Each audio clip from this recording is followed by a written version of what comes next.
Mark Vanderwall, welcome to the Reef Builder Studio, the first ever session of Reef Therapy IRL. How you doing, brother? Good. Cheers, by the way. Cheers, yeah, absolutely. Man, you were definitely a trooper. I guess I would just like to say for all the listeners that this is definitely a companion episode of the Reef Therapy Sessions podcast to a marathon 2-hour tour of the Reef Builder Studio that Mark just went through. Yeah, and I mean, we talked about all the systems, and I really tried to address it since I'm a viewer as well, a remote viewer, right, back on the East Coast, and seeing the studio through the eyes or lens of YouTube. I really am glad that we went through and did such a thorough tour, but at the same rate, it's amazing that really we just covered really some of the just great points about every tank or interesting points, and it still took us hours. We really didn't deep dive. There's still so much more that we could have discussed that we left on the table. There was a lot left on the table. That is definitely one way to put it. I always have to look around and count how many tanks we're up to. 1, 2, 3, 4, 5, 6, 7, 8, 9, 10, 11, 12, 13, 14. There's about 20 tanks here.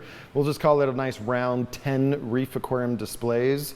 And if you've ever seen like a decent 2 or 3 foot tank, you can sit around one of those with a reef buddy of yours and, chew the cud for half a day. Yeah, I mean, I'm staring at these 4 innovative marine tanks next to your mangrove display. And any one of these tanks, we could spend an hour just sitting in front of with a beer, chatting it up. Yeah, what's really interesting is the last 2 years, I've really been shoring up the engine, right? The mechanics of the aquarium itself. And now I'm to the point where almost everything is super dialed in. And the only thing left to do with some of these tanks is curation. Mm-hmm. Like where does which coral go next to another one? Getting a little bit more sophisticated with my flow programs. My lighting programs always start, I have a pretty good template for how to do the lighting, but the flow is something I've been getting to become a little bit more dynamic throughout the day. That was a question I didn't ask on the video, but I think you just answered it, was as we were going through these tanks, if any of these tanks were in my house, obviously there's always room to grow out corals further. There's always room to prune and build new things. But I feel like a lot of these tanks are in a really nicely mature spot. Now, I was going to ask you, actually on the video, but I didn't, was do you feel like you're transitioning into a new phase, right? It's not so much the buildup of the reefs, but you mentioned the word curation, right? Obviously, there's more to build. We talked about that mega tank over there. Yeah. There's more, and you've got plenty of room to set up even more systems if you wanted to. But it's just, for me, it's also interesting to see, and I don't know, we talked about this with planet tanks. A lot of planet guys will reboot their systems every once in a while, right? Yep. And you have the opportunity to do that because you have places that, okay, this coral doesn't fit my vision for this tank anymore. I've got 19 other tanks I can move that coral to, so you always have that opportunity. But do you feel like you're in a different phase or have you been in that phase for a while? I don't know. So when I first started up the studio, I set up a bunch of tanks, and until now, I'm still in that coral acquisition phase, right? I'm still in my mind, I'm I need to collect them all, right? I want to have the living catalog of all the corals. And periodically, I don't know, maybe every 9 months, I will give myself a suspension of 3 to 4 or 5 months. Be all right, now's the time to make sure every coral's in the right place. Make sure it is on display, because a lot of the corals, they go in the coral flats first as they're kind of maturing and settling into aquarium life. And one of the biggest challenges, is even with a single group of coral, very few corals grow in proportion with each other, right? Even if you have different rates. Man, and even if you had 10 of the exact same, or 10 watermelon chalices from the wild, you know that 2 of them are going to just grow like crazy. Yeah. 5 or 6 of them are going to grow like normal, and 2 of them are going to stagnate, right? Same thing with zoanthids, right? I think Nirvana is one of those zoanthids that goes gangbusters. What's another one? The Rastas go crazy, and then some other strains just might, sit there and look at you before they really settle in and grow very well. So it's trying to balance that out across the LPS corals, across the bubble corals, across the Montiporas, the Euphyllias, the assorted, medium polyp colonies and stuff. And that's probably even worse with the soft corals, because like one soft coral will grow like a literal weed, where some others will just sit there and look at you. So I'm definitely at the point now where it's like, all right, I got enough coral, but where do they need to go to be best presented? Makes sense, yeah. Yeah, I mean, we talked a bit about it on the video, and it's probably something that you're used to being in this space, but I still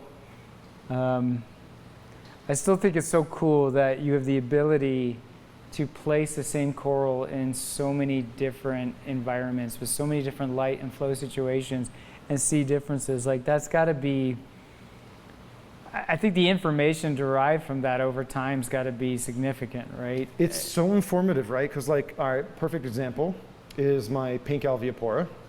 I've kept it in high light, I've kept it in medium light, I've kept it in like a shaded bright light tank, and then I put a random piece in the very low light, like 40-gallon SPS or LPS tank, and it looks okay and good and grows in every one of those systems.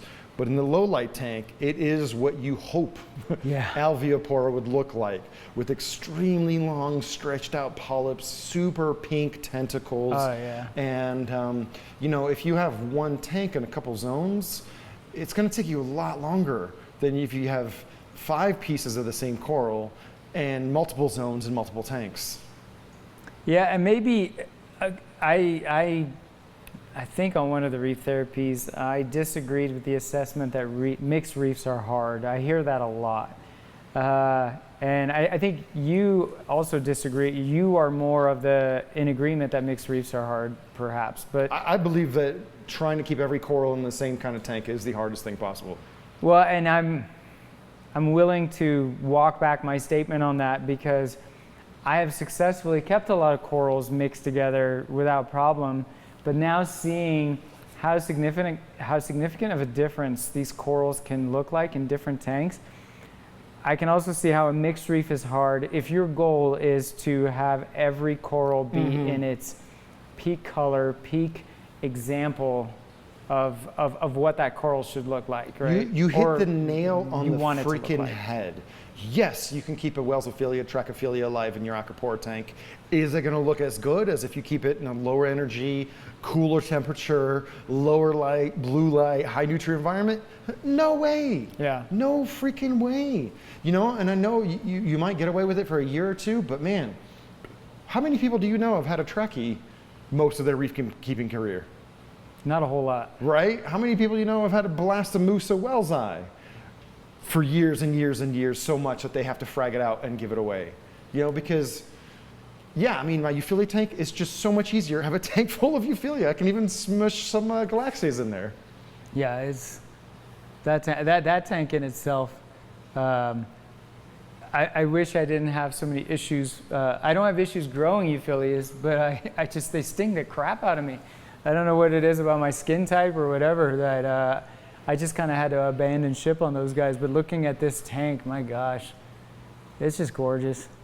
But yeah, it's a very fair point, right? Is that there's not a lot of good expert advice on there of like, this is the perfect ideal conditions for this coral. We used to think that there was. I always did. Yeah, we did. But it's when you have somebody like in your shoes with multiple systems to kind of poke and prod and try things out, it's like, well, how did they come to that conclusion, right? Alveopora, like looking at it from some of your SBS systems where you've got some of it of the same, and seeing that and I know we don't have video, hopefully we superimpose it, but seeing it in this low light tank of yours, it was a completely different coral to me. I thought it was a different coral. Transformed. Yeah. I think one perfect case study is the star mint Calastria that I've had for 20 years. You know, it looks the best in lower light. It's got the greenest mouth, the fluffiest polyps, and the brightest green stripes. But in the higher light kind of mixed reef tank, it grows way faster. Like way faster. It's not even close. Yeah, so mine, I mean, we've passed it amongst each other for a very long time. You still have the star mint? Oh yeah. Okay. Yeah, but I have huge, the brown with the white stripe piece is usually real fleshy and huge, and the green center is very small. And one thing I noticed in your systems is the center greens, which is really the pretty part, is much bigger. But then when you started talking about the differences, I had to kind of prop my head up and look at this tank, because I'm like, well, I bet you have an example of how it grows in my tank because you have it in so many different systems, right? Yeah. No, that's one coral that's very strange that I have seen in like standing depth water, and I've also seen it at 100 feet. And in standing depth, it looks like a moon coral, super dense, tons of corallites, big old colony, but the pieces that we're familiar with are bigger polyps, larger corallites, more color, more tissue, right? So if you had, let's say, a 4-inch piece in lower light, you might have 10 polyps, and a 4-inch piece in higher light, you might have 30. Yeah. You know, but so you take that kind of like that virtual experience across multiple different systems, and you really start to define the boundaries of some of these corals. And that's why I have an LPS, I have 2 LPS tanks, 2 or 3 acro systems, and 1 dedicated euphyllia tank, and put some soft corals where I can. Yeah, that, and I love the fact that, you know, in this age of hot corals, you have so many, I almost want to call them legacy corals around. Even just if we're talking simple Hydnophora, or, you know, I mean, obviously in the video we talked about the Blue Ridge coral, the pipe organs, the yellow parietes. I mean, these are classics, right? But I love that they have a place in this space, and that they're growing and they're thriving and not forgotten, I guess. I don't know. No, I mean, to me, the rarest coral is the one that is in the peak of health. Yeah. You take almost any coral, right? Like just, all right, let's talk about the Christmas favia, right? Red center corallites, you know, bordered in green. You can see that in a variety of different tanks. Yep. And it might be brown, might be pale, might be washed out, might be only colorful at the edges. But when you get a big piece that is just solid red and green, you don't need an orange filter. No. You don't need to boost the saturation, you know? So any coral in the peak of health, that is the rare coral, not whatever some, you know, trend maker says it is. Yeah. Right? Like I'll put my, I don't know, I'm trying to think of some acros. I mean, I'll take a flawless looking PC rainbow acro against any, you know, of these crazy colored tenuous. Don't get me wrong, when you zoom in, you see all kinds of crazy colors, but from across the room, you're going to point out the PC rainbow way before you'll point out a tenuous. And you can multiply that over and over and over across tenuous, Oregon blue tort. Again, it's interesting. There's so many reefers that have pieces of all these corals, but they're almost like part of a club. Like they have a frag of it, but they haven't, or even a colony, but they haven't really like got it dialed in. Yeah. That's the real fun and the challenge of SPS. That's like the next dimension. Can you keep it alive? Okay. Can you grow it? Okay. Now can you grow it at a reasonable pace and have like crazy colors from the base to the branches to the tips to the polyps?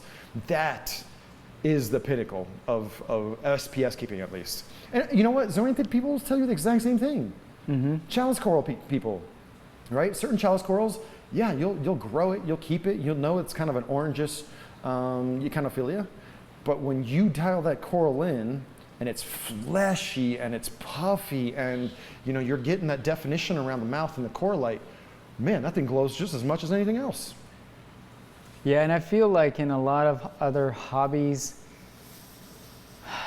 the hobby trade has to argue harder for what the potential of a particular strain is. If we're talking plants, if we're talking just I don't know, other you know, I mean, I've seen this with orchid keepers and stuff, right? And it's like, look, I know what you're seeing right now is not much to look at, but the potential of this thing, and so you're chasing the potential, whereas hopefully we sort of mature into that state, because right now it seems like the discussion is not about the potential, it's just how much that polyp looks on that little frag plug on my frag rack. And it's like, and you brought it up, some of these corals look amazing, or I mean, I think you attributed this to Vincent, right? Some of these things as tiny frags look amazing, but a mother colony looks not so amazing, right? So there, I mean, there's a bit of that, of you know, we're not chasing the potential of corals as much as we are looking for that instant gratification. But hopefully we, like other hobbies, evolve back into that situation. I don't know. I feel like one great example would be woodworking. Yeah. Right? If you took 10 craftsmen, carpenters, you gave them the exact same machine cut logs or pieces of wood, and they have exact instructions to build, let's just say, a chair. Yeah. You look at those 10 chairs, they are not going to be identical. They're just not, right? The attention to detail on the joining, the sanding, the finishing, the chamfering, you know, the little flourishes and details. You give the same exact pre-cut pieces to 10 carpenters, they're going to build 10 chairs, and one of those chairs you're going to love the most based on how they stain it, finish it, all that stuff, right? So I feel like that's incredibly lacking. Well, you've been a rainbow fish discus freshwater keeper. Same idea. Baby rainbows and baby discus don't look that great, but you're buying into the adult form, and you're going to grow the crap out. And rainbows take forever to grow out. Not that long. I don't know, some of them, but okay, sure. Compared to growing rock? Yeah. You're talking about a year for some color, 2 years for like That's what I say. maturity. Some of them are about 2 years before they and in really... 3 years peak maturity, but then you're looking at a peak mature male, Melanotenia. But some of those are doo-doo brownish beige for like a whole 12 to 18 months, and then they finally color up, right? Yeah. But you're buying into the potential, and you're going to put the effort into getting them there. Yeah. Yeah.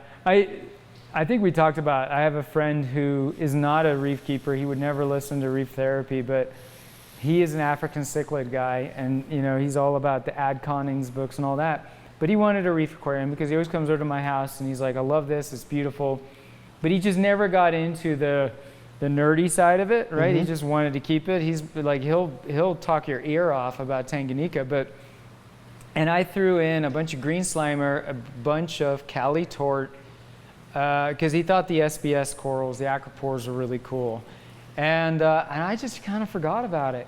And then several years later, he just had a birthday party for one of his kids, and I show up, and this tank, I mean, he was diligent about the upkeep and the maintenance, but not posting on the forums, not reading books. Like, he's all about his African cichlids, right? This was just, and this tank is overgrown with tort and green slimer. I mean, we're talking little islands of, like dead skeleton at the surface. It just grew everywhere, and it was the most magical thing I'd ever seen. Yeah. And my wife's like, hey, there's a party going on, we should mingle, we should go into the kitchen. I was like, I can't, I gotta sit in front of this thing for a while.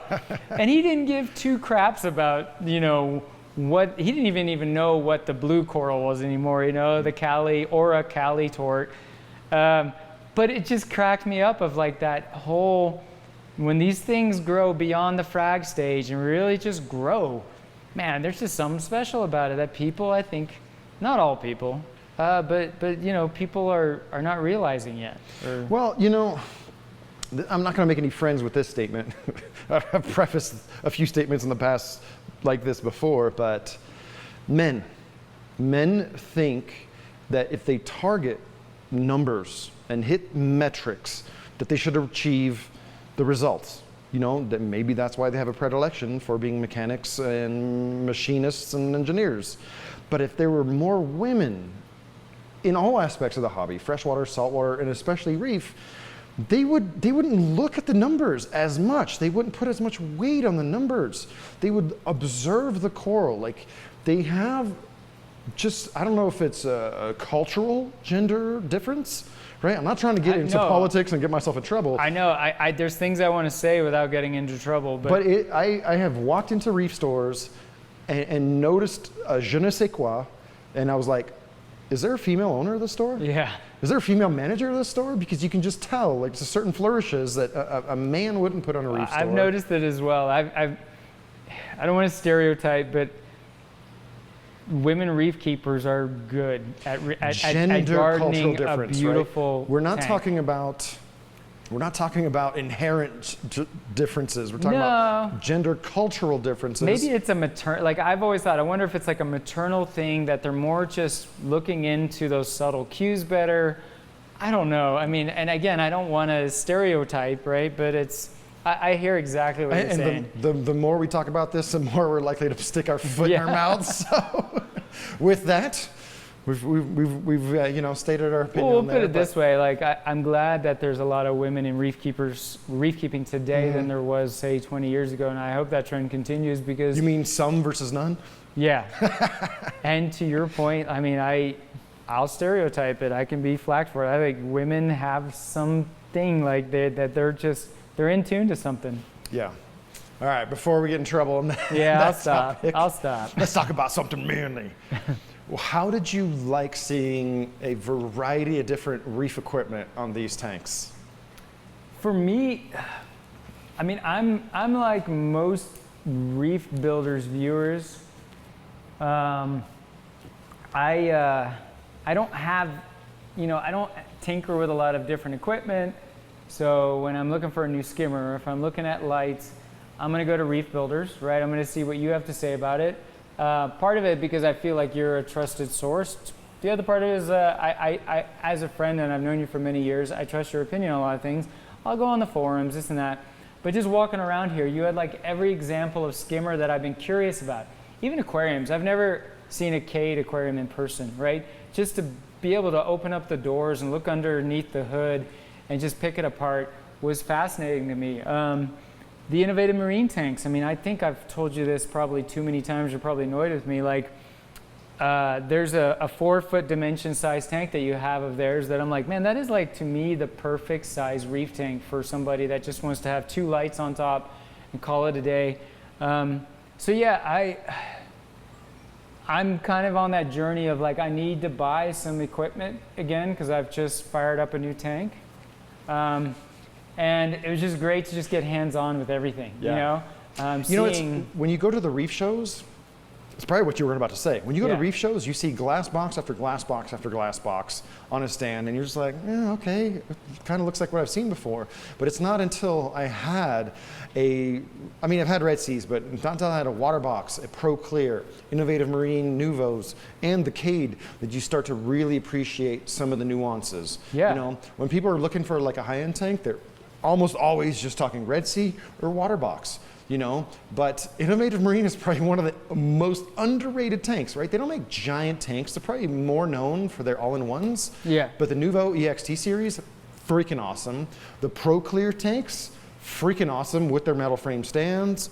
Really good value too. The Cade is obviously, kind of getting some momentum. But when you see them all side by side, you're like, at the end of the day, they kind of all hold water. Yeah. They all hold water. They all have the level of fit and finish that we could only dream of 10 to 15 years ago, right? So now we're literally splitting hairs between these 4 or 5 brands. But well, yeah. If you rewind the clock 15 years, we're literally talking like Perfecto and all glass. Yeah, maybe Oceanic. We talked about when we gravitated towards your Ultim Angel tank, it brought up that childhood memory of living in America and having these 12-inch deep, narrow wall-based tanks, 55 gallons, right? 75 was like, ooh. And then I went to Europe and I saw, I went into pet shops in Denmark and in the Netherlands, and I remember just being a kid and going, like, these tanks are deep, But to your point, yeah, I mean, we are so things are so good for us in this hobby now. But the other thing too is you get on the forums, it's like, what's the best light? What's the best light? What's the best skimmer?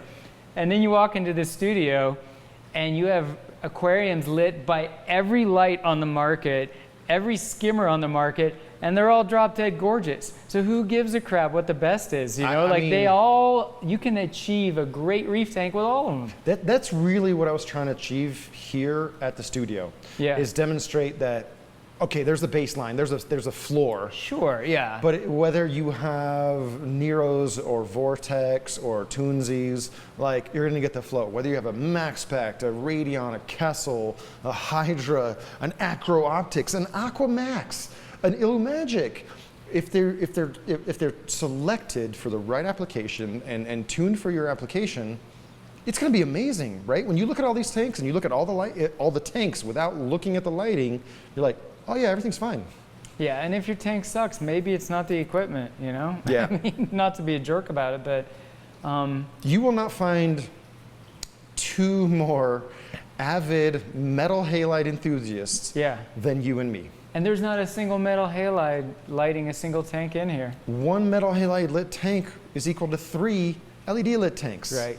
And I mean, early on, I just developed a distaste for replacing lamps, right? Because you have this drop-off curve, and it's like internal combustion engines. Like, obviously they're all around now, but you can see a future where like they're only going to be in old classic vintage cars.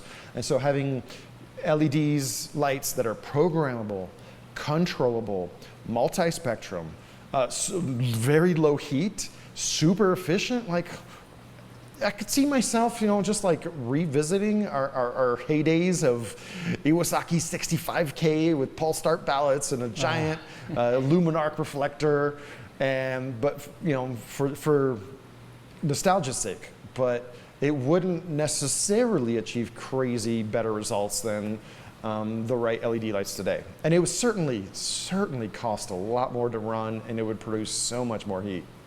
And I was a late adopter, partly because says the guy who had Mazras. Well, but I abandoned ship after that, right?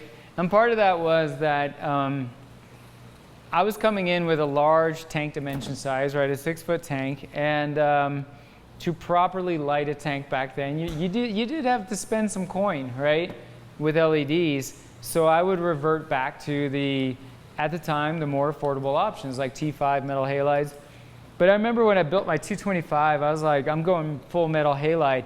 I did it for 6 months, and the heat, it was like in your mind, the nostalgia is great, right? But then when you execute on it again, you're going, you know, it's like being in your 40s and thinking you can relive your 20s. And then you go out there and you're like, you know what, I just want to go home, you know? And that's what happened with metal halides. I was like, this sucks. Not to mention having a lighting fixture over your tank that is at least 12 inches deep, like 24 by 24. Like, I had this big old, and then I went to T5s for a while, you know, and then I remember calling you up. I was like, you know, because I hate T5s. I hate that flat look, right? And then we talked, and I ended up back in the LED realm, and now I'm not coming back out of it. But yeah, I get a lot of those guys that have that nostalgia, or maybe still running it, but there's so many options, the LED. If you can't find one that makes you happy, then it's not the lights, it's you. I mean, I'm looking around here, and if you can't find a single LED fixture that just, you know, checks all the boxes for you, then maybe you need to reevaluate what your boxes are, right? If I had to define the air quote best LED light fixture, it would be a previous gen LED, right? Because you can buy it secondhand. There's a lot of information on how to use it. It's going to be cheaper, and it's going to be probably used for like a couple years. Yeah, because people are on that upgrade path. Right? Yeah. You know, the power supply will be broken in. The fan has been, you know, tested and proven to work. You're not going to be overwhelmed with power and choices and features. But yeah, best LED light, it's last generation's LED light as far as best. If you want the highest performance or the best value, then it kind of, you know, splits off and goes in a different direction. But if you just want like a blanket best, I mean, the Radeon Gen 5 is an incredible light, and I know a lot of reefers who just don't want to give up the Gen 4s. And I'm part of that crowd, you know, I'm gonna go half and half. So I'll keep some Gen 4s around. I might even mix and match Gen 4s and Gen 5s when I finally get around to the 400. Yeah, it's, I mean, I think I said it before, that ship has sailed for me. The Kessels that I ended up with, to me, it's like I have halides again, you know? And I know, well, I get it. And I get the sticklers are gonna say beam forming versus point source light and a parabolic reflect. I get it, I'm taking the non-sciencey, I'm sitting on the couch drinking a beer, staring at my tank attitude. Staring at your tank. And if you're staring at, I'm looking at it, your mangrove tank right now. If I'm staring at that tank, drinking a beer, like to me, that reminds me of those days. Yeah. It's got a nostalgic vibe to it that I missed. I am actually, when it comes to the A500X, I am super excited to see people making their own reflectors. Yeah. I want to see somebody pop an A500X into a metal halide reflector, right? Because the native beam angle is 120 degrees. So if you pop that into even a small metal halide reflector, of course you're going to have better spread than the, you know, very efficient but admittedly small 2-inch little clip-on reflector lens thingies that they have to date. You know, I actually experimented making some with doggy bowls with mixed results, but it was actually kind of blocking the air intake at the bottom. But I don't see any reason why somebody couldn't like just make a little cutout in the top of a typical metal halide reflector, stick the A500X in there, and then I don't think you could tell the difference. I really don't. And I mean, maybe this will piss off all the metal halide people, but I found the huge Luminarc reflectors annoying. So I was the one that eventually graduated to double-ended bulbs in tiny Aquametic and Giesemann fixtures, right? Because I like the clean look of the fixture, I like the simplicity of the cords, I like the little UFO hanging above my tank, right? It didn't look like I was trying to grow a bunch of weed. Yeah. I mean, there's something to be said and how fun that was once upon a time. Yeah. But a bunch of Luminarc reflectors, or I mean, like the double-ended halides didn't have the best reflectors either, man. But they grew the crap out of corals, and so maybe that's my disclaimer: is when I sit in front of a Kessel A500, it reminds me of me running double-ended halides. Absolutely. Right? You don't need. I get that the bigger the reflector, the better for a point source light, but yeah, I don't know. And it's funny that I've heard people complain that the higher you mount them, the less the glimmer is, which I don't quite see that because yours is way up there. But one of the arguments against the Kessel was that it has too much glimmer, and that makes it not feel like a halide. So I don't know like what the argument there is. But I mean, I'm very happy with them.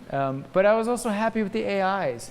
I don't have an experience with Ecotech, but I don't think I need to. I mean, those lights have proven themselves through and through, right? I don't think anybody's going to argue whether Ecotech is a successful LED light. Did you notice? I know we've talked about lights for a little while, so maybe we could talk about something. Did you notice how little rock is in each tank? Yes. There's just enough rock to hold up the coral. Meanwhile, the coral flats have zero rock unless it's like a giant coral, like totally encrusted on a base. Well, and I mean, again, I'm probably being a broken record because we had a tour video earlier, but I've had bare bottom tanks, and I do like my sense of substrate, but being surrounded by all these bare bottom tanks, it took me a while to actually key in. Oh yeah, I mean, obviously we've talked about it, but I just didn't think about it for 2 seconds looking at these tanks, because the way that you have them aquascaped, I feel like the bottom of the tank is part of that reef as well. It's part of your rock work in a way. All right, listen, I've been diving on a lot of reefs. I'm not trying to flex, but there's certain corals you find around sand, okay? Scalenia, no. Dracophilia, yes. Goniopora, yes. Everything else, not so much. Yeah. There's a few, a long tentacle plate, elegance coral. Certain fungias, certain cycloceras will we find on sand, but fungias I always saw diving, they were always just fungias are always in the reef. Yeah. When you go diving, you don't look for sand. That's a sand No. zone. That's a totally different habitat. That's where seagrasses grow. Yeah. You know, and that's where you have like razor wrasses and gobies and stuff. And, but what when do you you're call looking for the most diversity, garden eels and stuff. yep, garden eels. When you're looking for the most diversity, you're looking for the rock out on the reef. You're not looking for the sand. That's a good point, yeah. It always tripped me up how delicate I was with my fungia, worried about tissue damage and then recession. And then you go diving and they're just, it's like somebody just threw a bunch. It's like somebody took a basket of fungias and just dumped them overboard. Yeah, I dropped some frisbees over the boat, you know, and they're just wedged in rocks in weird places. And They're like pointed upwards and upside down and on top of each other and like overlapping. But that's fungias. Yes. That's not cycloceras. Like almost all the colorful disc corals being sold today, like good solid 95% plus are cycloceras. Those guys are actually almost always in sand. All right, so what about Herpetolitha? I've never seen those diving. Where do you see those guys? We're talking about tongue corals, the elongate I would say plates. mixed. Yeah. I would say those guys are kind of mixed. And some of those corals, you're going to find them at the transition from the reef to the sand. Interesting. Polyphilia, you know, slipper coral, always in the sand.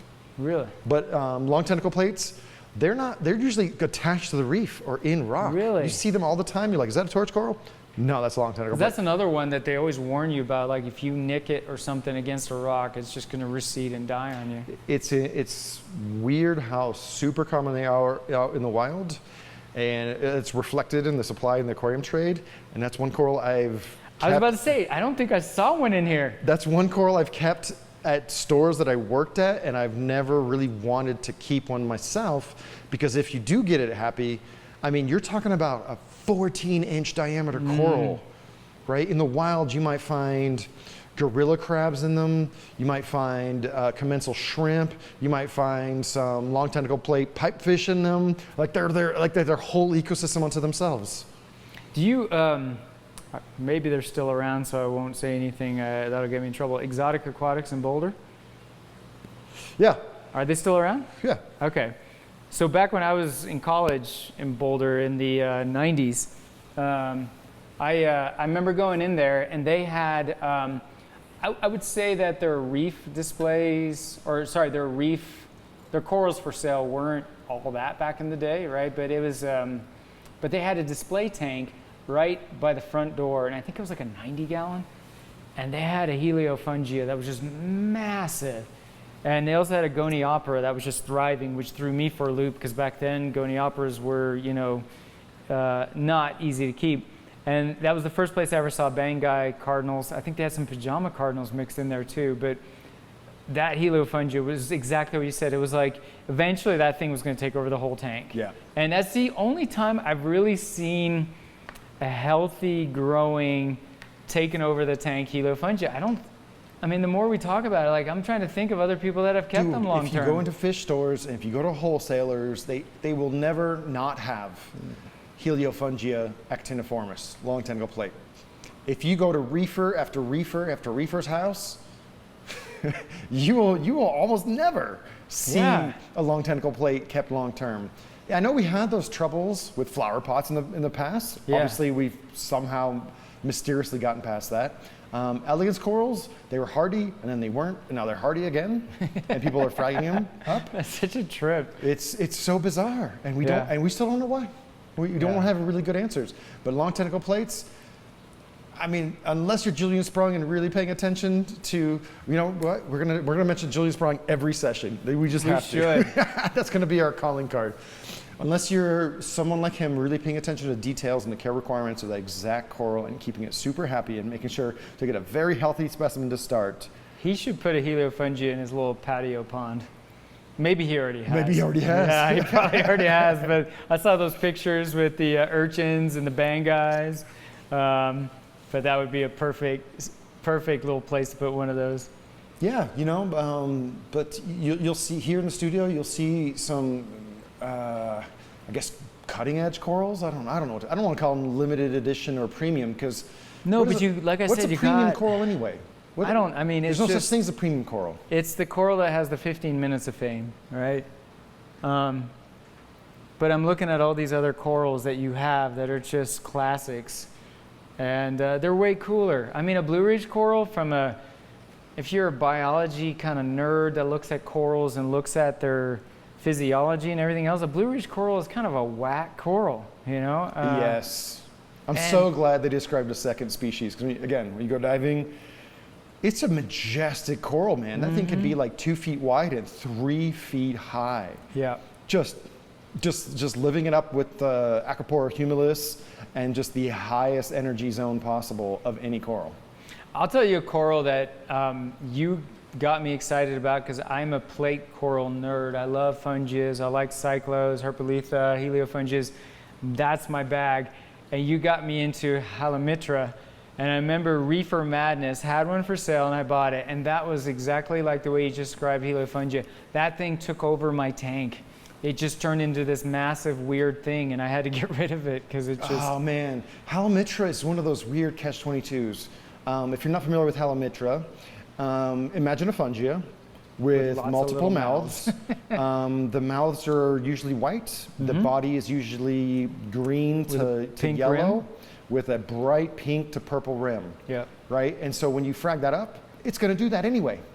Right? I So should have fragged it. you I didn't even should've fragged try. it. Dude, so halimitra's on my list. I haven't, because there's so much focus right now on hype corals. Yeah. I swear, man, some importers are literally bringing in 60% Acropora tenuis, 30% torch corals, and like 10% everything else. It's like this homogenization. It's commoditized. The corals have gotten commoditized. It's no wonder all the tanks look the same. So yes, a lot of tanks are looking the same. Even acro tanks, even great acro tanks are filled with cespitose and pillow-shaped acros. I was like, oh, you got a latticella and a microclados and a tenuis and a millipora? Well, where's your staghorns, or where's your tables, or where's your digitates? You know, like, everything has become so commoditized that, man, I have to set a very wide search to find Marulina. I have not seen a good orange herpolitha tongue coral. You sent me one. I sent you one. You and Vincent both sent me one. I lost one because of the bacteria, which now the acronym always escapes me, the Caribbean LPS killer that's happening right now that I brought in with mud and aquabiomics confirmed it. Stony coral tissue, stony coral tissue loss disease. SCTL, yes. STCLD.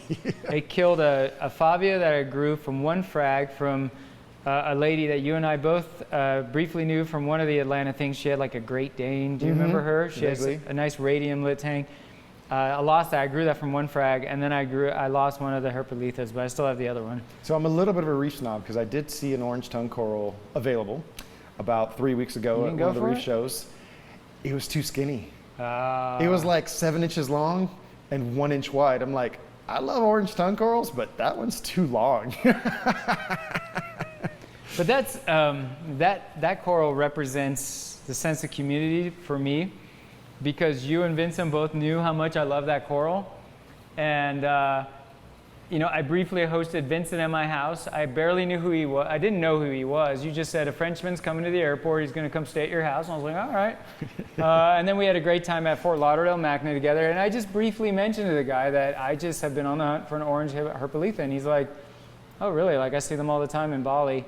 And then all of a sudden, like several months later, Unique Corals called me up and said, hey, we have a gift package from Vincent for you. We just need to confirm that you'll be home to receive it. And it was an orange herpolitha. And then you sent me one, and then I just felt like I'm just swimming in fortune. You know, like my favorite coral, I got two from two good friends that I became friends with because of this hobby. And that made the coral twice as valuable to me, you know, so. So yeah, I'm on the lookout for some orange tongue coral. Hell, I'll even take some green tongue coral. Yeah. I want some slipper coral, you know, polyphilia. Just token different groups of fungids. But halimitra, that is high on my list. Next time I see a halimitra, I don't even care what the price is. I might haggle a little bit, but I am going to buy it. I'm going to leave with it. I'm still on the hunt for the orange and green plate coral that you had back in your Columbia days. Yeah, so I've been on the hunt for that, and every once in a while I'll see one, and it's just the price on it is just so prohibitive that I can't go for it. Yeah, so When I got this one that I have here that you saw in the K tank, I thought about you so in. hard. I have to give props to Cali Kid Corals because they hooked it up, and you know, it had a sticker price on it. I would have been willing to pay it, but the inherent value to that, of that coral to me was just through the roof, you know. Yeah. Every time I see that coral, bro, I'm not even kidding. I think about you, because you know, I had one literally 20 years ago. That thing was. I bought it as a rescue. It was orange with clear patches, and over a period of a couple of years, it just turned into like the most sensational green like cycloceras with crazy green splotches all throughout. And if you're a plate, like I said, I'm a fungid, cyclo, I love plate corals. So to see that thing was just a what the heck moment, you know? Yeah. And forever, I have those pictures on my computer. I mean, I look at them at least once a year. Like that is another, I can't, I mean, we talk about the hype thing and the trade and the prices of corals these days, and we've covered that in Reef Therapy, and there's part of me that just wants to fight back. Not protest, not, you know, not resist. Yeah, I'm not trying to start a revolution. I just, on a personal level, I'm like, I can't do it. I can't go into the $400, $500 range, you know. We've both personally been speaking. I mean, we've both been reefing long enough to ride out these bubbles, right? So right now I'm using the torch coral aquapore tenuous fixation to try to scoop up any coral that isn't that, right? Like a turbonaria is just an awesome coral. Yeah. I mean, it's not Instagrammable, but when you look at it in real life, it's just so fleshy, and you got thin types that grow like awesome. You got thick types with super fat polyps, and yeah, you know, no one is fighting for turbonaria strains right now. And they're such great corals. Oh my gosh. You want to know something funny, man? So that neon green Turbonaria reniformis, I got that, I think, back in 2013, visiting Raj and My Reef Creations in Atlanta. Yeah.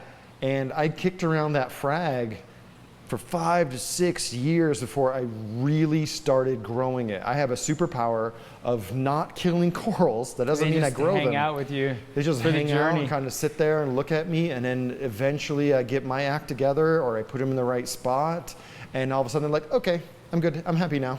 I'm gonna grow for real.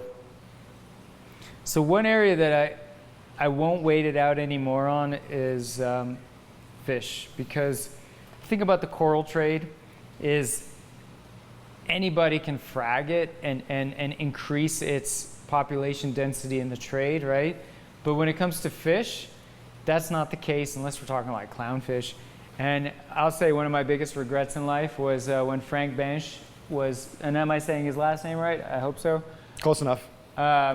When Live Aquaria had $600 resplendent angels for sale, and I was like, you know what? In 5 years they'll be cheaper.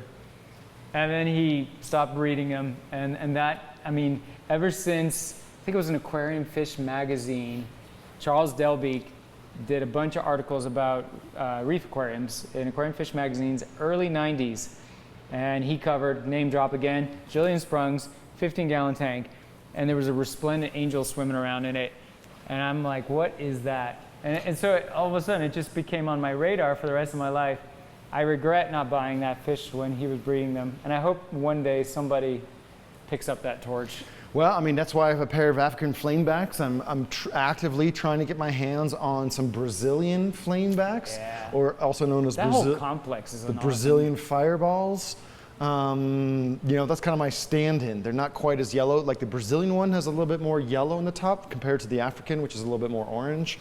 But the Euphipops, I think that's how you pronounce the subgenus.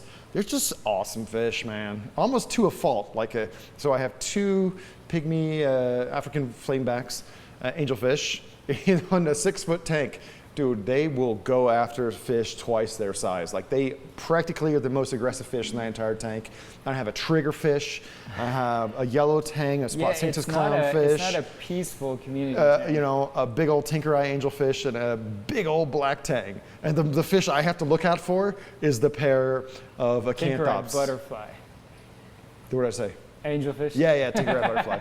Looks like he's ready to go to sleep. Have you ever seen these two spawn at night? Like to be honest, I can't say I have. Okay, because they seem like they're like a match made in heaven, size-wise and everything. Funny thing is, the fish tank is the only one that is not on a regular timer. That is the only light in the entire studio that I manually turn on and off every day. And now that you said it, I'm just like, oh yeah, I should put a timer on there so the acanthops know when it's time to get down. Put one of those Vossen larval collectors in there and see what happens. Yeah. No, as soon as you said it, I was like, oh, irregular lighting period. They have no idea when it's going to be nighttime. I might turn the light off at 4 or 5 when it's still light out here. I might turn off the light at 10 when it's totally dark out here. It didn't even cross my brain until this new tank build that I could have a pair of centropyg, right? So I just paired up my flame angel, and the minute I did it, and I'm watching them interact, and things are working out pretty good. I sat there, I'm like, why didn't I do this sooner? Yeah. Why did I always sit around and live with like one pygmy angel in my reef aquarium? And I know you don't keep pygmies in your reefs. We've talked about that. I'm a little more like Cavalier. Well, yeah, you know, if I can't keep coral X because of that angel, I'll just, you know, strike that coral from the list. I love angels so much, though, you know. Me too. I do love angelfish so much. As you saw in the quarantine system, that's one even I wouldn't try in a reef. I've got a flame angel, which I did try in this reef tank. Yeah. And it picked up 3 things. And within days, I just, instead of like messing around, I literally drained the tank down to the bottom, grabbed the fish, refilled the tank. I have a big old trough specifically for that. But I'm kind of really curious. I would like to build up a harem of eyeball-eye angelfish and Indian Ocean lemon peels, because that's what creates the tiger pyge. And I think that would be super fun. But so I'm going to experiment, because, you know, we don't have that much experience keeping like super large fleshy flower pot corals. But as long as I've been doing this, man, I can't really remember instances of people complaining about angelfish picking on their flower pots. No, I mean, so I'd like to try a flower pot tank with pygmy angels, just to see. What about the Euphilia tank? You don't think they'd be fair game in there? The only thing about the Euphilia tank is I keep it kind of dimmer and bluer, and the fish wouldn't shine. But that'd be the perfect tank for a multicolor angel. Keep it nice and dim. Don't let them brown out. Keep that white. We'll see. So we took a long look at my 3-foot Euphilia tank. Yeah. And kind of getting back to the beginning of this session of reef therapy, I've already had to pull out some of my 20-year-old branching hammer. So you see 2 huge colonies in there. There's 3 more giant chunks over in the coral tables. And so I would like to, after the 400 setup, is upgrade the Euphilia tank to probably a standalone 5 or 6 foot tank, and turn the 3-foot tank into a deep water acro tank. That would be cool. Yes. I might be one of the few people in the hobby who's just like, still has a big swing for the naked, smooth-skinned Suharsinois and Pichonais and Speciosas. Yeah, people don't really talk about them anymore. No, they don't. Dude, if you go on Instagram and you check out Deepwater Acro hashtag, there's 100. Really? How is that even possible? Back right when Zeofit hit the scene and people were really obsessed with SBS, I would say Reef Central was still in its heyday back then. There was this obsession with smooth-skinned acros. I mean, the Red Dragon was sort of the culmination of, and I was always surprised how much of a weed that coral is. Dude, Red Dragon is beautiful. insane. It grows fast. That's one of those corals that looks amazing whether or not you're doing it right. Yeah. You know, in the worst conditions, it's going to be a rusty red. And great conditions, it's going to be a little bit more vivid kind of garnet color with kind of bluish lilac growth tips. I may need to nick a frag of that from you, because that's one of those non-SPS dominant tank coral acros that you could just throw in and just give it a corner and it'll grow. It'll be beautiful. You just hack it back every once in a while. Almost like a Montipora digitata, right? Like you just kind of keep it in check. But the other thing that really struck me is you, and maybe I'm obsessed with this, but you have these spot cinctus and tricinctus clowns like everywhere. And I'm sitting here like, I've never kept large clown species, and I'm probably beating a dead horse. I've talked about this, but you really do have them in a lot of systems. I think I got a couple from RA, and I think I got a couple from Sea and Reef. Yeah. And just over time, it's crazy how like the females developed.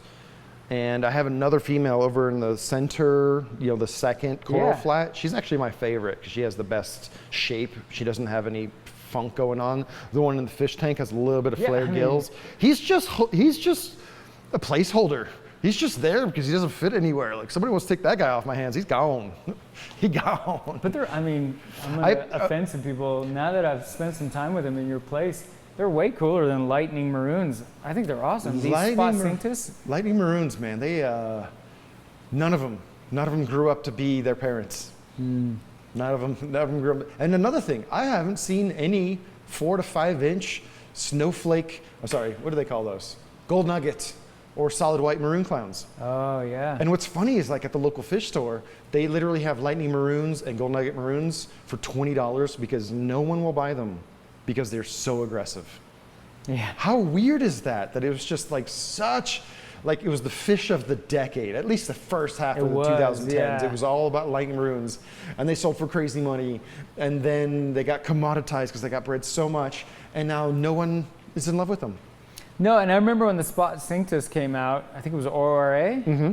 I was like, well, I saw them in a live aquarium. I'm like, well, those are kind of neat. And now I'm spending time here with you, and I'm seeing so many examples of them, and I'm like, they're really cool fish. What I like about the spot cinctus is they still have their stripes. Yeah. And then they have more. Yeah. And the horizontal stripes literally break up into spots, and it's really like a actual Picasso as far as the diversity of what you're going to get in your spot cinctus clownfish.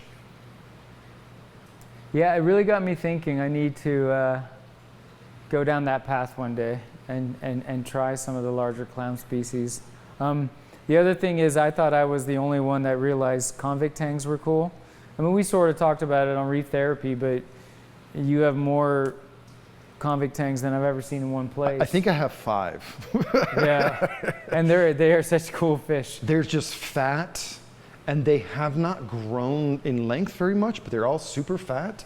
And when they're super happy, they're just a beautiful silvery white, really bold black stripes, and almost like not quite orange, but like a light brown suffused coloration on the top.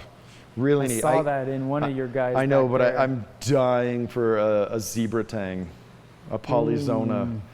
God, I would spend real money on some polyzonas, but right now with COVID still affecting the freight rates, it's just really hard to get anything out of Mauritius. So I don't think there's been any new polyzonas exported. Such a crazy distribution, right? Obviously, polyzona is different than a convict tang, but when you're talking about a fish that's off the coast of Pacific Mexico, and then there's another sort of different color species of it all the way in Mauritius, it's like that's some hella distribution for a fish. Really, really weird. So you've really been easy on me. What do you think I am missing from the studio? Lay it down. Lay it down. What's missing? Oh man. What should I do differently? What should I try out? I mean, I think that your tanks are geared towards peak of health corals, right? You are in the business of having way more species of corals than I would ever be, so every inch matters. And I know you have a strong advocacy for bare bottom, but with all the skills that you have, even knowing all the downsides of like a sand substrate, I'm not going to call it a sand bed because I don't actually like sand. That connotates small micron size. I would love to see you do something like that. And we brought it up in the large tank, but unfortunately you've got those closed loop intakes in the bottom, and I think that would just be a big pain in the butt for you to deal with.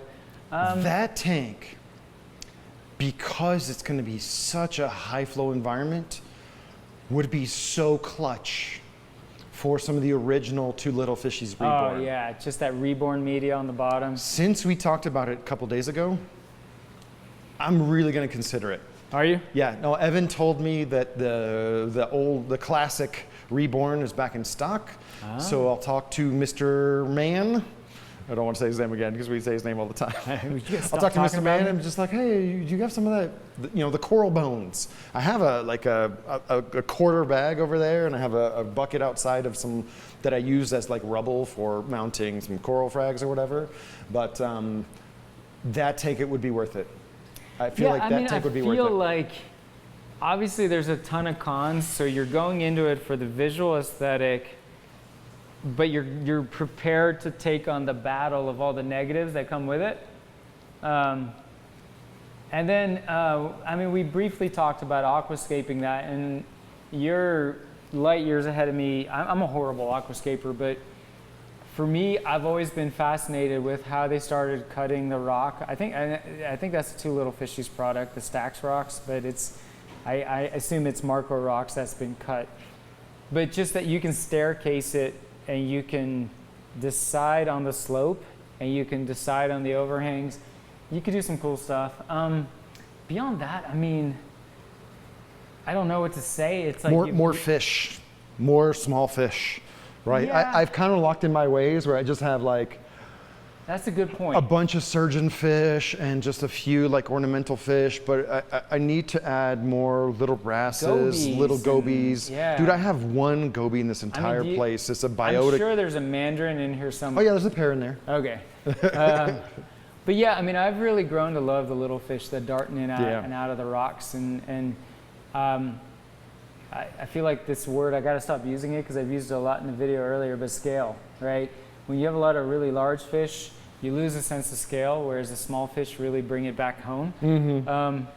I don't think that's your problem. I just think that now that you've said it, I'll agree with you. Like, get back into some of those. I'm trying. Fish. I have a bunch of firefish in some tanks. It's hard to like see the small fish from all of the corals. I know. But I am trying. So I have some tilefish in quarantine. Those are cool, by the way. I am trying to get my hands on some possum wrasses, yeah. 6-line wrasses, 4 lines, which are unobtainium now. I got my mystery over there. But yeah, I could use some more gobies and blennies and just little filler fish to just kind of live in certain holes. No, but I'm not trying to fluff it all up, but, and I'm sure when people watch the video, I'm not very negative, I'm not very critique, I'm just like, oh, this is great, this is great, this is great. But there's just, if you're a hobbyist at home and you're struggling with limited space and you have all these ideas in your head that you just can't execute on, this place is a fun area to walk through because you've done that. You've really explored so many different types of setups. To do a Euphilia dominant tank, how many people are actually going to do that, right? I don't know. I don't really have a lot of negative to say. Well, Sorry. you're my homie, and so I kind of expect that. And but I'm not. There's nothing I'm holding back either. Yeah, no, I know. More nano tanks. I go bigger on the fish only. Yeah, again, I have a bigger fish tank in mind, but I don't want to set anything up until I get that 400 going. We always talk about like the pomacanthid angels, and to do those right, not to change gears on your big planet aquarium that you're about to set up, but it's, that's the kind of tank size you need to do an emperor angel or even a queen angel, holocanthus, right? That would be kind of cool. So, man, let's talk about some fish we've never kept or some corals we've never kept, because that's something that came up when you were walking through. Yeah. So some fish on my wish list that I've always wanted and never had. I've never had an emperor angel. I have. I've never had a harlequin tusk. I have not, and it's on my list. Annularis angel was one of the first I ever had. Oh. And so I got the source, I got the guy, and it's just a matter of time, right? Because when I say I'm going to receive a fish, it's not like I'm going to get the fish and just drop it in the tank, right? It's going to go through one level of QT, then it's going to go to long-term conditioning where you can see his forever home from like 20 feet away. So yeah, there's some of these fish. I kind of alternate where I'm like, okay, I'm in coral acquisition mode. Okay, now in fish acquisition mode, because they take a certain amount of curation when they first arrive. I really want to set up a cold water tank specifically style, for like blue with some of spot. those? No, not Oh. just a cold water rocky reef. All I want is Catalina gobies and blue spot jawfish. Yeah, it could be a small tank, so I don't have to have a massive chiller. True, yeah. But I've had both of those, but I'm like, man, Catalina gobies is one of my favorite, and the only reason I don't keep it is because I recognize that it's subtropical. If I ever built my own house and I could have the largest fish-only system I could imagine, I've always wanted to keep a French angel. Really? Yeah. French? I mean, every time I've ever dived in the Caribbean, Cozumel, I love those guys. I mean, I love them while I'm just- diving. I'm like, oh my God, you're an amazing fish, but you're also 2 feet long and 2 feet high. It'd have to be, I mean, a 2,000 It'd have to be gallon, something ginormous. insane. Like, Yeah. like that tank Richard Harker used to write about back in the day or something. I love queen angels, but yeah, once you've seen a queen angel in the wild, you have a hard time justifying keeping one. But yeah, that's, to your point, there's a lot of fish I've never kept because they weren't either the best choice for a reef aquarium or they just got too big. You know, it's also out of respect, Yeah. right? Like I know I could get like a 12, 14 inch whatever angelfish and throw them in my 6 foot fish yeah. tank, and it's just, that's not my style. No, I agree. That's just not how I roll. I'm not going to put a queen angel in a 125. Yeah. Right? For long. For too long. But I mean, you've seen those. I mean, they're huge in the Yeah. wild. And we talked about emperor angels, specifically subtropical emperors off the coast of Africa. They're giants. I mean, it's like Kong Island down there where everything is just twice the size that you ever read about. And I remember I had an emperor in a 180 reef tank, and it was one of those where he devoured all my zoanthids, all my anthelia, all my xenia. But I loved that fish so much, I was like, cool, all right. Okay. So this is what we're going to go with now, these corals. Did you grow it from a juvenile? I did. That's what I want. Because that was a bucket list of mine. I wanted to get a juvenile and transition it to an adult. That's what I want. And then when he became an adult, he became a terror. He was like a triggerfish. He like a full-grown clown trigger. Did he thump? He grunted. He grunted. You heard him grunt. Oh yeah, when I would walk up to the tank, you could hear him like, "Hey, feed me, dude, feed me," and he would grunt. You could hear it through the glass. That's so funny. But he was a terror, and I had to let him go. And around the same time, I went scuba diving down, same place you did, that area, and down this Durban area, and I also went up to Mose, and we saw these giant emperors, and I just felt bad knowing I had one in a 180 when I got home. And then I gave him to a friend who had a fish only with live rock 400-gallon tank, which in my opinion was still too small for that guy, probably long term, but better than my 180, right? I think I paid like $200 to ship him to Chicago. Holy moly. And Have I you didn't visited charge him the yet? guy for the fish. He was a friend, and I was willing to spend $200 knowing that he went to a better place where he could be the king and have this swimming room, you know, because I attributed his territoriality as unhappiness, right? He's in this squat little 180, pissed off that he has to share it with a bunch of things. I thought it was a sign of stress. I imagine if you put him in a much larger tank, he'd be a lot friendlier. Yeah. Maybe I'm wrong. Yeah, he'd have his territory. Yeah. So what else? What else is on your fish bucket list? You know what else is on my list? Because you've kept some stuff that I could only dream of keeping. Inverts. Okay. Invertebrates. We used to really clearly define corals, fish, and inverts. Yeah. And right now, inverts are pretty much relegated to cleanup crews. There is Yeah. not one single hermit crab in this freaking place.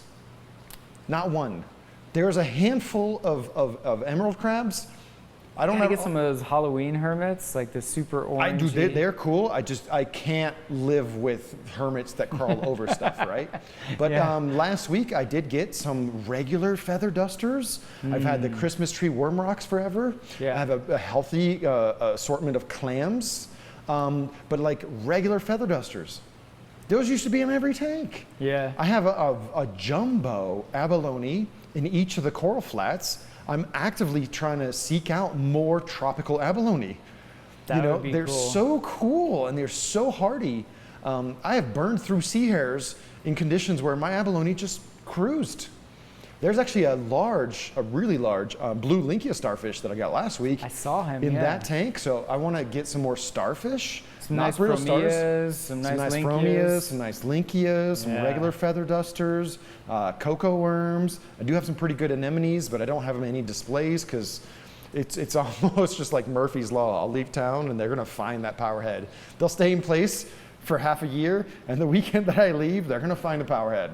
Yeah. For a long time, I was always obsessed with those little reef lobsters. They say small, but I mean, obviously those are ticking time bombs. But I've always been fascinated by those. I always thought it'd be kind of cool to put in a somewhat small tank where you're not too worried about casualties. There's a lot. You bring up a good point. There's a lot that we overlook on the invert section. If it's not the cleanup, top of the news on Reef to Reef, it's completely ignored. If it's not making the headlines on Instagram, it's completely ignored. Like, I want to get a bunch of cleaner shrimp, but I just haven't gotten around to it. I do have a blue coral banded shrimp in my LPS tank and a regular coral banded shrimp, which I bought as a blue coral banded shrimp, and they sent me oh my God, don't even get me started. I don't even want to name who it was, but it was supposed to be WYSIWYG. But yeah, it needs some more cleaner shrimp in all the tanks. I wish I could get more anemone crabs, porcelain crabs, to put in the anemones. Oh yeah. I wish I could get more periclemones shrimp to just have like within the hammer corals and some of the anemones. Yeah, I definitely want to fill out my invertebrates. What's funny is I have asterinas everywhere. I know I have at least 3 species. They don't bother me one bit. No. Not one I thought bit. about I had a big blow up of asterinas, and I was able to keep a pair of harlequin shrimp for about a year without ever directly feeding them. But then they eventually disappeared, But I don't have the right population density of asterina that I would feel right trying those guys again. But that was kind of a fun experience. Yeah. I love arrow crabs, man, but I won't put one in a reef tank just because eventually they start to pick on things you don't want them to pick on. Sort of like, I guess, how you feel about certain angels, but I've always just loved those guys, man. I just think they're the coolest crabs, right? Like an arrow crab crawling around. But you could always set up just a dedicated tank for one of those. I just find them fascinating to watch. Yeah, inverts get a bad rap, I think. They have no rap. No rap. That's a good way to put it. Yeah. No one's sitting here talking about the hype, Stenopus bandaged coral shrimp that they got, and so that's one of the ways that I want to round out the tanks. But like, man, I could add like 2 or 3 regular Florida feather dusters to every tank, and it would just be a nice little flourish. Dude, I loved your Condylactis anemone. Yes. What happened to those guys? Remember them? Yeah. Condies are so beautiful. Yeah. That one I've been, again, kicking around forever. It's only been in its own breeder box for like 2 or 3 weeks. I've had it for 2 years. And it was actually in the acro tank, just moving around, stinging something new, moving around, stinging something new. But yeah, dude, a full, healthy, jumbo, luscious, thriving Condi anemone, that's toe-to-toe with everything except for like a blue carpet or like a jumbo ritterite. But yeah, when you see Condis diving in the Caribbean, you're like, wow. I've never gone down the Hadoni route, the true, the big, sticky, short tentacle carpet anemones. But I've always thought that would be fun to have in a species tank. Yeah, I just so I don't have any carpet anemones, but I have a couple pizzas, and I'm trying to figure out, how to keep them happy. So they're decent colored, but they've lost most of their colorful rim, and I'm trying to figure out how to get that rim to come back. And the catch-22 by the pizza anemones is they come in crazy colors, but they will literally eat every fish that isn't a Clarkeye clownfish, because other clownfish will try to host in it, and they will get stung and they will get eaten. It's incredible. Wow. So they're going to have like a dedicated display in the future. Well, and I know people have had good luck with the Hadoni anemones in certain reef situations. I know some folks have said, if you put some moonlighting above them, the fish can see where they're going and avoid it. I just can't take that chance. I would do a dedicated tank for one of those carpets, but I don't know. It's just not worth it. Cool. Well, we've been rapping for about an hour. Do you have any closing thoughts for this companion session of reef therapy to the videos we put out on YouTube? No, I mean, all I got to say is, I mean, we kick-started this reef therapy thing during the whole era of COVID, right? And like many folks, you know, I'm working from home in the basement and chatting with you then we did the video cam and we're remotely chatting, and I really enjoyed that. But it's just, I feel glass half full about a lot of things, just being able to hop on a plane, come out here. Obviously, you know, the predominant thing was to see some family out here, but to get to spend 2 whole days with you in this setting and just catch up in person, I really enjoyed it. I really appreciate the graciousness. You've been, you know, hosting me. You've been buying me beer and food. I've been living it up and enjoying it. Well, thank your wife for me. Yeah, no, I just one of these days I'll actually meet your children. Yeah. No, I'm really grateful, and I feel like for me it's just a sign of the times that things are going back to the normalcy that we all miss, right? No, I've had an amazing time. You know, it's almost overwhelming just because you have so many corals that it was. I don't know. I've just never seen so many different species of corals in one place. Yeah, I loved it. So I thank you again for your graciousness of hosting me. All right, well, that's the European Mark Vanderwall coming out. That's the warm. I'm feeling the warm and fuzzies. No, I really appreciate it. I've had a lot of fun. No, it was cool. It's cool having you out here and just really talking reef hardcore. And man, I want to visit some other people's tanks too. You know, every time you see someone else's tank, it reframes your own aquariums and your own hobby and your own perspective on reef tanks and saltwater fish overall. And you know, going to reef shows is one thing, and it's cool to see a bunch of models on the runway. And it's another thing to go to people's homes and see their corals and their livestock in a long-term setting. Well, and to build on that note, I mean, Instagram pictures and all of that, we've talked about that.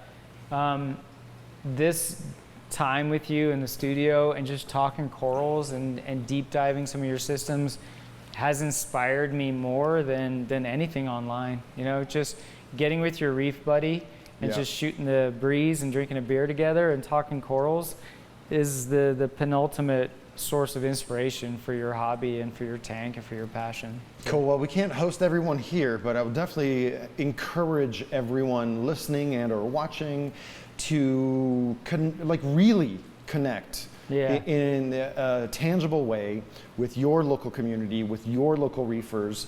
Go check out their tanks. That's what was missing in COVID, and I know everybody's got different comfort levels about that right now and vaccinations, but you know, if your comfort level is there, man, that's what's been missing for a while. You know, get back out there. Yeah, go see some other reef hobbyist tanks, keeping it real. You know, connect with your local reef club. You know, the virtual connection is not a substitute for going to visit an established reef tank of all different types. And compare notes and share frags. Don't sell them to each other. Just give them away, man. Well, I didn't go to Reefapalooza. You did, but I remotely watched every video about Reefapalooza. The one you did, the one that many others did, and the energy in those videos. You could tell that everyone was excited to be back together and talking reef. And you could feel that through the screen. So. Well, very cool, man. I hope you can make it out next year because we have a lot of progress in the works here at the Reef Builder Studio. I'm going to send you some care packages of some corals, and I know you're overwhelmed, so you don't even have them picked out, but I have them picked out. Like I know which you're corals. Like, well, so what corals you want? I'm like, I don't even know. Yeah, I know what kind of corals are really going to push your buttons in a good way. So Mark, thanks so much for being here. And if you're just listening to this on a podcast, just again to remind you, this was a companion session of reef therapy to accompany what is likely to be a 2-part video tour of the Reef Builder Studio with me and Mark in the house. So thanks everyone. Make sure to subscribe and comment and like wherever you're enjoying this content. And we'll catch you guys on a future episode. All right. Thanks, Jake. All right. Thanks, Mark.